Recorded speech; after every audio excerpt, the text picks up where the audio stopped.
dilihat artinya kan dia tidak berani menjawab. Kalau misalnya kenapa kok tidak berani menjawab, itu jadi tanda tanya. Apakah dia mengerti juga bahwa suaminya salah sehingga dia lebih baik tidak menjawab? Karena dalam hal ada suatu sengketa, terkadang ada situasi di mana lebih baik kita tidak menjawab daripada keadaannya menjadi lebih melebar, daripada keadaannya menjadi tambah tanya jawab yang lebih jauh. Karena dari dulu juga tidak pernah ada komunikasi. Saya komunikasi satu-satunya adalah pada saat Nikita Willy dilamar. Itu pun ya hanya salaman sebentar selesai. Tapi waktu pernikahan kan sudah nggak diundang, nggak tahu kenapa. Apakah ada pesan dari keluarga lain itu jangan diundang atau apa? Nggak tahu juga. Tapi sebetulnya kan kurang pantas. Tapi ya bagi saya sih nggak masalah, mau bagaimana. Kalau mereka anggap ini ada hubungannya dengan keuangan dan akhirnya lebih baik tidak diundang, ya harus bagaimana.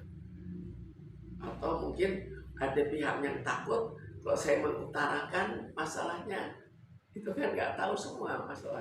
Itu hati mereka. Kalau kita lihat kan mereka prinsipnya ya senang sama-sama berhura-hura kan. Jadi yang kita lihat dari luar, kita tidak melihat di dalamnya ada apa. Kita tidak melihat diskusi antara mereka, apa yang mereka cocok, apa yang mereka tidak cocok, apa kesamaannya, apa perbedaan. Itu kan kita tidak lihat. Tapi yang kita lihat dari luar adalah sama-sama menyenangi untuk ya hura-hura dan hidup mewah. Sekarang kan sudah mendekati untuk kita melakukan proses hukum. Jadi ini kan sudah ya sumasi ketiga kan sudah dijawab bahwa dari pihak ya Nikita Willy, kakak-kakaknya, adik saya Purnomo itu kan sudah menjawab bahwa melalui pengacaranya mengatakan bahwa kita menjalani prosedur hukum. Tapi bagi saya dan Pak Kamarudin, namanya prosedur hukum adalah prosedur hukum yang sah, itu harus dijalankan.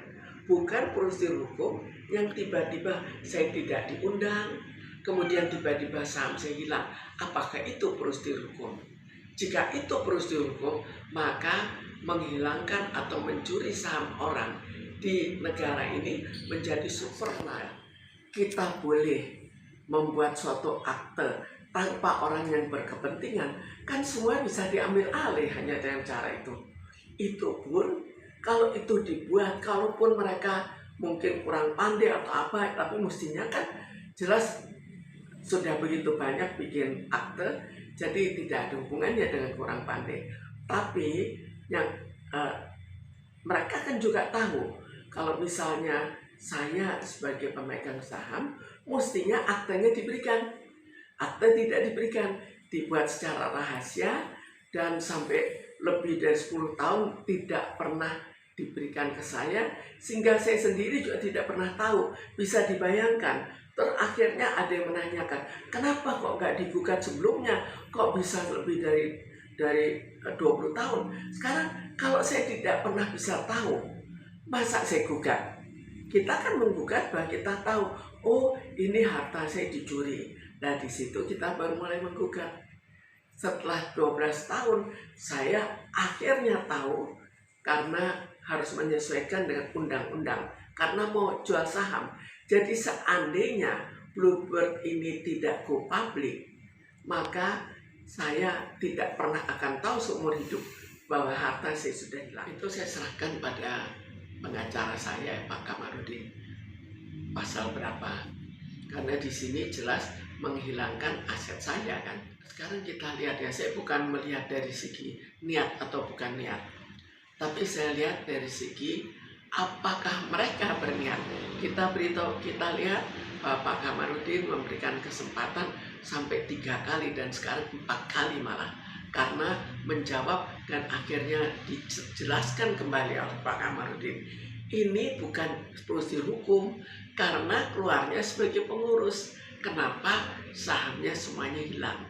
Jadi artinya kan sudah tidak sepakat. Kalau tidak sepakat, kalau memang ada niat untuk berdamai, ini kan sudah keempat kalinya, sekarang kelima kalinya.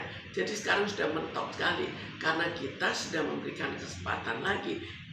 Pengacara, kamu menurut kita salah tangkap. Ya kalau dia mau berdamai, mestinya dia datang dong.